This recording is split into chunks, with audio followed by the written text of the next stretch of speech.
I mean, the game has just, and quite frankly, I think the NBA has benefited from it. I think with the Jokic's of the world, um, I think there's at times a more fundamental product coming out of Europe. I think it's better for the NBA. I think it's better for the game overall.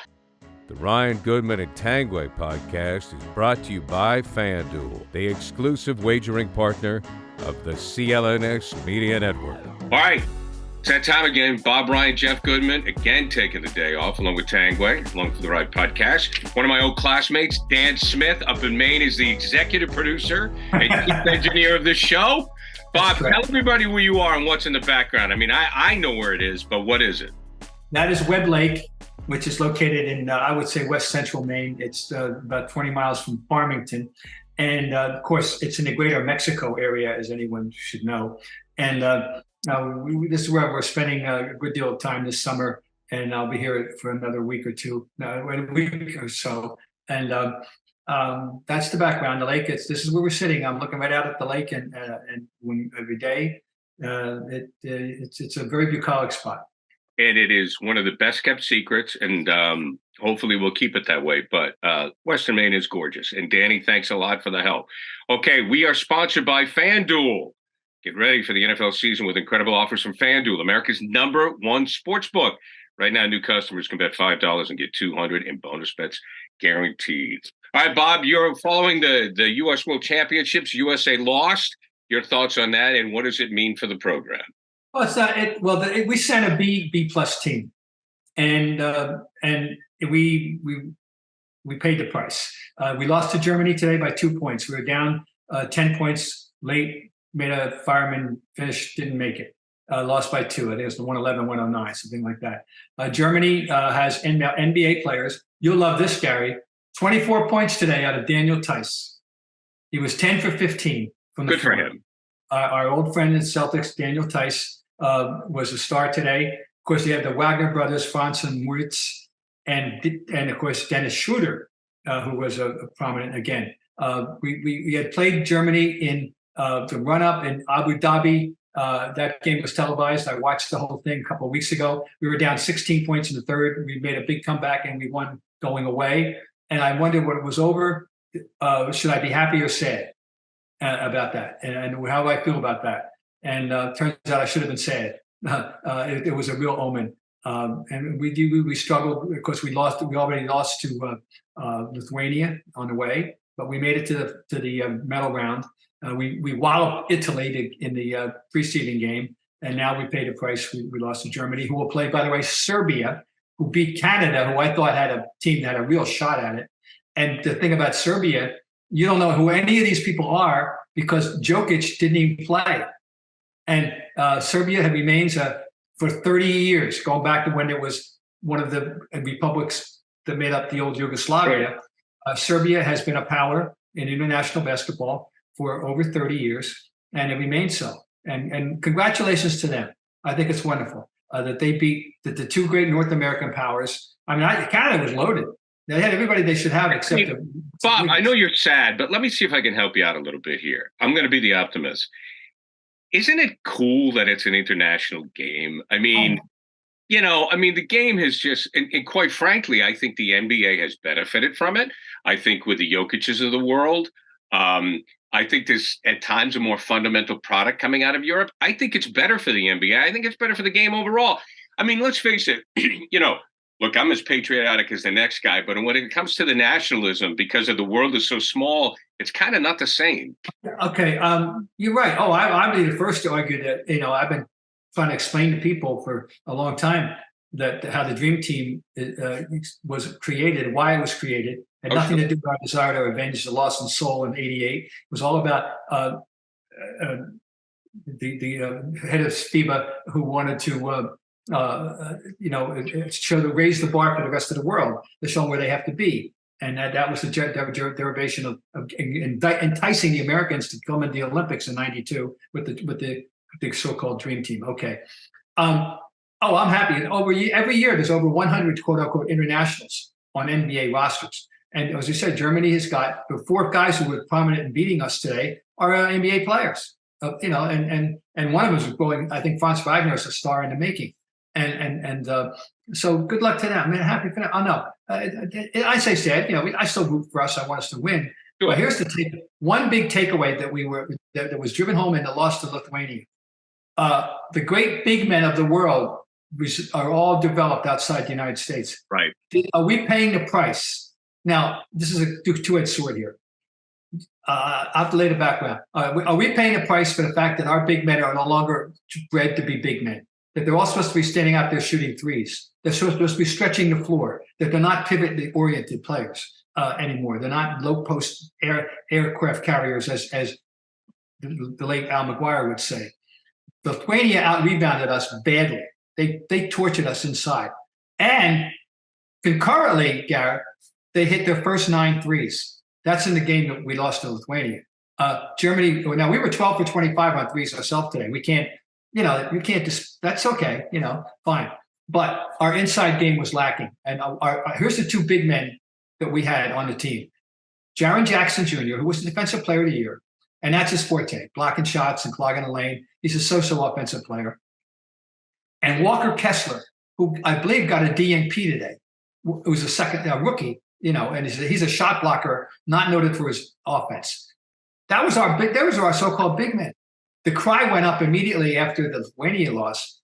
We better entice newly crowned American citizen Joel Embiid to be joining us in Paris next year if we think we're going to win and avenge this and win in Paris. Big men, we are not developing proper big men anymore. And the rest of the world seems to find the balance. As I pointed out, Lithuania hits 9 threes in a row, and then they beat us with the big men. I mean, that's modern basketball. Well, and that's basketball, though, because I miss the big man. Oh, I do too. I miss it. Look at who the big men are in the world. Jokic, of course, is one, and Embiid, of course, is from Cameroon, but we've now put him under our umbrella. And Giannis is from Greece. He didn't even play in this tournament. And he's not a center at all, of course, but he's the reigning big man. We got other Central Europeans. I can never get them all straight. They all ended with the C and Lucianus. Oh my God. Anyway, America's lacking in this kind of people. And Karl Anthony Towns, who, by the way, is Canadian. No, he's not. But he should have been on this team too. So anyway, we have to think about the roster composition now in terms of Paris. Right. We've qualified. This team qualified us, by the way. That was their job. The number one job is make sure you qualify and for the Olympics. And the second way, win that so-called world championship. Now, you know that the international people are hoping to make the world championship more important than the Olympics. And that's their goal. That they and right. To the rest of the world, they've always cherished the world championships on all sports. They're much more important in all sports than Americans realize. Americans only think in terms every 4 years of Olympic sports, and meanwhile, all these world championships go on in all these different sports, which are very, very valued by the rest of the world and not so valued by Americans who think only of the Olympics. That's another story for another day, and it's not a basketball topic. Okay. So anyway, we're out, gang. It's going to be Serbia versus Germany for the World Basketball Championship on Sunday. And Bob Ryan will be watching somewhere. I don't know. I may not be in a position to watch. But anyways, I will be a neutral, though. I will salute whoever emerges. They will have. There you go. They will have my admiration. Bob, was there some player that you saw, because you have a great eye for this, was there some unknown to you that you've seen during this international play where you went, who's this guy? Well, I appreciate that, not knowing that didn't happen this time, but we did have one revelation on the American team, which is a continuing revelation. And he was important again today. Austin Reeves is a player. The Lakers have some. And we found that out in the playoffs last year. I mean, a year ago at this time, raise your hand out there, people, if you knew who he was, if you ever heard of him. You'd have to be a big college basketball fan to even have known who Austin Reeves was. I didn't know him myself. Okay, so this came out that we got that's the one American star that emerged. The best player was Anthony Edwards throughout. Okay, other than that, we had a lot of disappointment. But we had a team with Bobby Portis. So Bobby Portis, no offense, but if he's on your American team, you're come on. This is a B+, a B team at best. and we paid a price. You're wearing the shirt, I believe. Is that an around the horn shirt? Yes, it is. I'm now in our 22nd year. Amazing. So on the mothership, ESPN, they have the all-time top 30, and we're going to let Bob Ryan have fun with this. What do you got? Well, when I was skeptical when I found out that there was such a thing, because the way that the end of the 20th century voting went, if you will, to pick the greatest athletes of the 20th century, and Bill Russell wound up 18, I think. Right away I said, "This is stop it right now. I got to take more than a 20-second, I need a full timeout." And this right. And most of these lists are I think ignorant. This list, I like to know. I'll tell you, this list of the top 30 players. Now I don't, and it is supposed to be all encompassing, and you'll see who's number 28. Although I'm just looking at this, it's a better list I would have expected. For example, all right, here's the top 10. Ready? Michael, number 1. LeBron, number 2. Kareem, number 3. Magic, 4. Wilt, 5. You notice I don't have to have last names. Russ, 6. Larry, 7. Duncan, 8. That's when he doesn't go by Tim. Oscar, 9. And Kobe, 10. That tells you a lot about the NBA. That, by the way, my official top 8 they have my official top 8. The order's a bit out, but I agree with that 100. Yeah, I don't have a problem with that. At Oscar 9, I have no problem. I might stick Kobe ahead of Oscar historically. I don't know, but and then ready? Second 10. Shaq's at 11. Durant 12. Hakeem 13. Dr. J 14. Moses Malone 15. Curry 16. Dirk 17. Giannis 18. Jerry West, I could have just said Jerry, 19. And Elgin 20. Yeah, that's a little different. I think. But go ahead. Shaq's going to be down that list for me. Well, you know how I feel. Now, I know. That's a softball. I'm going to get to my 2 Crusades. That's what the hell. Shaq belongs in the top 20. Right. But Hakeem has to be ahead of Shaq. Of course he does, and so does Durant. And Durant should be ahead of. And now Durant is the highest ranking contemporary player that's playing in the league today. The only other one on the list right now is Giannis. Well, you got LeBron. And LeBron. I'm sorry, LeBron. That's a given. LeBron, clearly, he's so historical. It's walking history, obviously. So LeBron's number 2. We got 3 in the top 20. We have three contemporary. You like Curry in there? I damn well do. I think he makes a hell of a case for the top 10. Really? I think. Really? Oh my God! That's good. But who would you take out of the top 10 for Steph? Well, it would be the 9, 10, 11. That's you got Kobe, Oscar, and Curry. Frankly, in my opinion, in some order. And Curry's got to be in that discussion for a very simple reason. And not only is the numbers, we all know how he is the most influential player of this century, of this new century. He's influencing basketball at every level all over America. Every little kid, 8-year-olds are shooting threes. Curry is the model. I mean, whether you know how I feel about the 3. I do away with it. But it's here, it ain't going anywhere. And he is the greatest exponent of it that we've yet known. He's the greatest shooter of all time. And plus he can go to the basket at will too. He's a great offensive player. And I just think you can make a very strong case for him being as high as 9 after Duncan, where I think the cutoff line is clear. And they got the right 8 people. I'm so pleased at the top 8. Magic, 4, and Larry. I always say Magic and Larry. It's a twin, 2-headed. They're Siamese twins. It's a flip a coin. Yeah, Siamese twins. So I would obviously I'd bump Russell up higher. And I might even, what I often do is say, look, any description, any list of the top 10 and even the top 5, you got to start with the 3 centers. You got to start with them, and then you go from there. And you got to start with Russell, Wilt, and Kareem, and then you draw a line. Then you go from there because their job description is completely different than the other players. They're very different. Their job description is completely different. And then you got LeBron and Michael as 4 or 5, and then the Larry, Magic, Larry are next, and then Duncan, and then we can start arguing. because I'm not allowing for any dispute about who the top 8 are. What would you say? What would you say, to play devil's advocate, because of the championships he won, because of the way he played the game, and quite frankly, he was the franchise. What would you say if someone wanted to argue Duncan above Magic and Larry? Get ready for the NFL season with incredible offers from FanDuel, America's #1 sportsbook. Right now, new customers can bet $5 and get $200 in bonus bets. Guaranteed. That's guaranteed. Plus, all customers who bet $5 will get $100 off NFL Sunday Ticket from YouTube and YouTube TV. Now is the best time to join FanDuel. It absolutely is. The app is easy to use, and you can be on everything from spreads to player props and more. So visit FanDuel.com/Boston. Kick off the NFL season with an offer you won't want to miss. FanDuel, official partner of the NFL.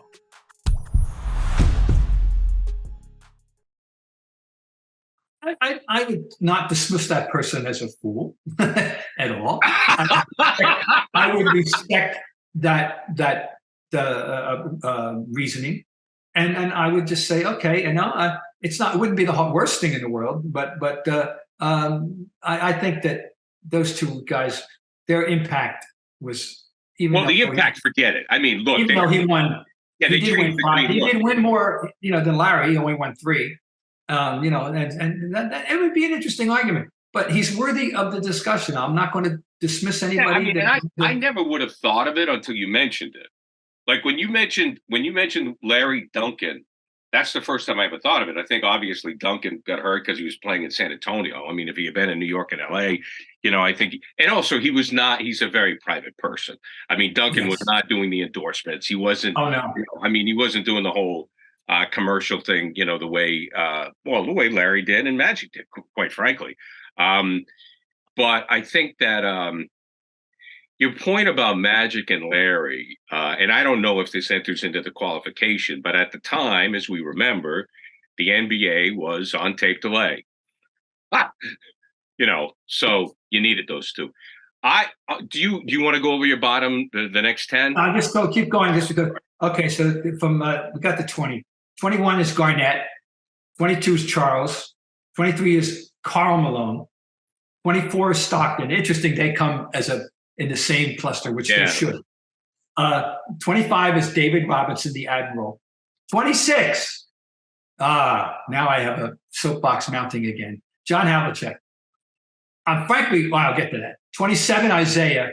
28, George Mikan, who last played in 1956. And 29, Chris Paul. And 30, Dwayne Wade. No Dirk? Dirk is way back up the top. Dirk was 17. Okay, sorry. Okay, Dirk was 17. All right. Dirk was right ahead of Giannis. Now, those are all, how I feel about Karl Malone. Oh, and that's Bob Bryant's crusade. And no one shares, that my disdain for Karl Malone. Right. It's hard to argue against the guy that scored all those points and had a reputation, had a nickname, had an aura. And I think he's overrated. I'm sorry. And I think he owes about, 25% or 50% of points to John Stockton. Anyway, I think he was not a clutch player. I think that in the strictest sense, I just think he doesn't belong in that list at all, in the top 30. But I understand that is a oddball minority opinion that I harbor. That I'm out there. I'm way out there now. No, few people would agree with me. The rest of that list, the second guy that I think is, I always thought he was a glorified 3 rather than anything else. Yet he's got the rings, and he's a wonderful fellow, and he was a dream teamer, and that's David Robinson. I'm not crazy about David Robinson in this discussion. I want to go to dinner with him. I want him to babysit my children. If I were, had little kids. He's a great American, and he is. He's a tremendous person, and he's doing great things in life right now. That outside of basketball, he's an admirable human being. I just wouldn't put him in my top 30 players. Right. Right. But that again, that's a minority. That's another distinct minority opinion. Mikan is historically totally relevant. The question isn't whether or not he'd be any good today. the technical skills that he possessed, he'd be lucky to be a backup center today. Right. I'll be honest with that. He was a big lumbering big man who shot hook shots and was a tough guy and was indefensible and was responsible for the lane being broadened from 6 feet to 12 feet, as was Russell and Wilt responsible for it going to 16. But he was responsible for a very significant rule change because he was so dominant. And he was, if you stopped anybody on the street in 1955 and said, name our basketball player, one, there'd be two possibilities: George Mikan or Bob Cousy. Right. I lament Cousy's absence from this list. And I'd be happy to replace, Dwayne Wade with Cousy for historical reason, but all right. John Havlicek. John Havlicek is falling through the cracks of history. I'm glad that they acknowledged him at 28. I wouldn't have been shocked if they forgot him. But I'm going to tell you something right now that I believe firmly, that in the last 5 years from roughly from 1968, 69 season on, when Oscar and Jerry, who came into the league the same year, by the way, 1960, so they're now entering the more declining phase of their careers. It's still very good. John Havlicek was better than them from that point on until he retired, until they retired, respectively at 73 and 75. Okay, he was better than them, and he guarded both of them. He played two positions, which they didn't. He guarded both of them. He did everything, and John Havlicek's a top 12 player, frankly. Well, I think if Oscar's there, Hondo's got to be there. Right. He's right in that cluster. He's in that cluster. Yeah, I mean, 9, 10, 11. It's not. So, but believe me, I'm grateful that these people. I don't know who the voting body was, but I probably could find out. I should find out. But I'm grateful that they at least acknowledge him to that degree. But overall, Gary, I'm pleasantly surprised. Not bad.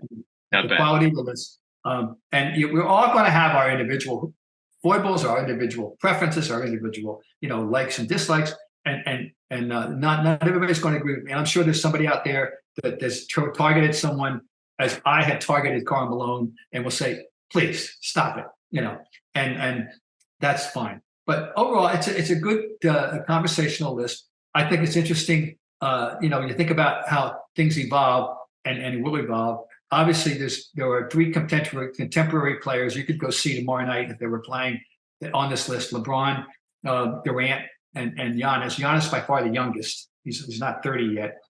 And how far up the list he might move if he continues to put this level, he'd have to move up the list. Right. Frankly. Yeah. I mean, I don't see. He may. Giannis Antetokounmpo might move up into the top 10 discussion. I don't historically if he keeps playing like this. And the second guy, of course, is we don't know where Jokic is going to wind up. Right. And Embiid, if Embiid, who I defend, if Embiid is going to continue to play like this, you're not going to keep him out of any top 30 historically as time goes on. But these things always, people have to fall out. I mean, I've lived through the 25 and 25th anniversary NBA team, the 50th anniversary NBA team, and I voted for the 50 and the 75. And I'm proud to say that. And and people have to be just replaced by newcomers. It's going to happen. But I predict that if we do this list in 5 years, Giannis, if he continues to play like this, will be in that discussion. 9, 10, 11, 12. Yeah, I agree. And you know why the lists are put together? So we'll debate. Well, that's the fun about this. You're always going to piss somebody off. You're always going to. Oh, come on. It's all about clicks, Bob. It's all about. It's like I listen. I'm a big fan of Sirius XM, and they like to do voter lists of songs, top songs, and some of them drive me crazy. Like they did a Beatles list, and my favorite Beatles song, the first time they did it, came in at like 65. I said, wait a minute, and that's things we said today, and I can't. What kind of idiot people are these out there? That anyway. But that's me, and that we all have our choices. Well, Bob, I was going to ask you this when we stopped recording, but I'm going to just keep recording because I just legitimately want to know Sunday is a really big day, and depending upon when you've watched this, we're recording this before the Sunday Eagles game, and Brady Yes. coming back, and I want to get two thoughts. And I think I want to go to football because I think people want to know what you think about this, because I want to know what you think about this. First of all, just your thoughts on Brady coming back home, and just kind of put a bow on that. And then secondly, is this it for Belichick? I'm very pleased that Brady will come back in a completely celebratory manner, and hope we get the kind of welcome that is equivalent of what Bill Russell, they finally got around to doing in 1999 with that tribute at the Garden to Bill Russell, Right. which was trying to make up for a lot of past wrongs, if you will, by not paying the proper homage to that person. You can't thank Brady enough. Oh, yeah. And I mean you start with the owner. Right. You go to the coach, the one coach that he played for in New England.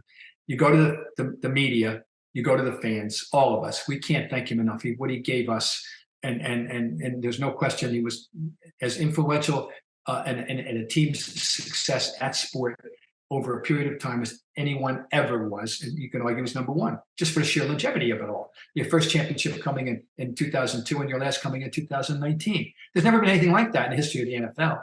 And I think if we span other sports, we will find out that 17-year gap will be a record. I can't imagine. So anyway, it's we can't. And he's never been in the news for the wrong reasons. You may disagree with, but no, I mean I'm happy to see him back. I applaud it, and I think it's going to be a good day.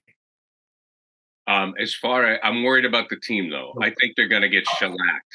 Well, the team, they're going up against the Super Bowl, the entrant from the NFC. On paper, still, are they not the consensus favorite in the NFC?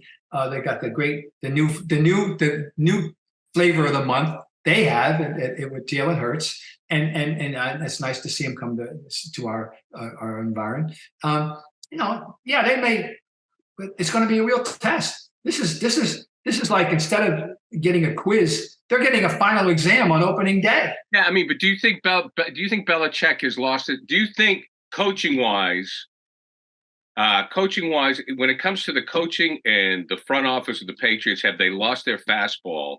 Because I'm beginning to, there's rumblings that this may be it, and I think Robert wanted him to get the Lombardi record. I don't think it's going to happen. I think the Belichick administration, and of course, he is arguably the greatest coach of all time.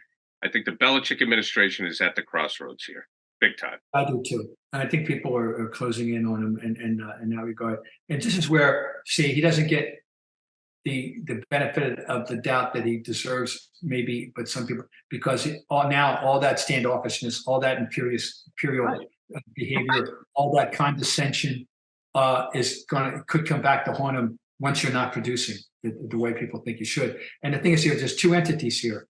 There's it's the grocery shopper versus the cook. Right. And we still I think we have faith in the cook. It's the grocery shopping part of him that and thank you, Bill Parcells, for that analogy, by the way. It's a wonderful thing. I love it because that's where we got that from, Bill Parcells, right? And Belichick's grocery shopping has been very suspect. Yeah. And for years. And it is him. He has to find, I don't care what personnel director, Bob, I don't care with Pioli, I don't care who it is. Yeah. Nothing happens without Bill say-so. And hey, this is the menu that he's provided. This is the meal he's provided. And he's got the ingredients, he's got to go cook it up. And we'll see. So I think it's not the coaching, the game coaching. I don't think people question that so much, or as much. Maybe I'm wrong. Maybe they are more than I realize. I think it's the team, the players. Who are these guys? And how's he put together this team? So I think that's it. But he still ultimately has a constituency of one. You know that, right? And I can't see him bailing. I think he's Bob Kraft may now. This is rant speculation. He may be, as you already alluded, hoping that Bill would, ease himself out so that there's no need ever to shove him that he will walk out of the building and not get shoved off the ledge. That would be horrible. Well, it's not, you know something, Bob, as we wrap it up, because the sun is setting behind you. That's not going to happen. You know that as well as I do. He'll coach. He's what, 72, 73? It's never going to happen. To the best of my knowledge, what I'm about to say remains true. I know it's been true for the whole time he's here. He still loves every aspect of his job. He does. And that's the entire 12 months of his job. He even likes preparing for the draft.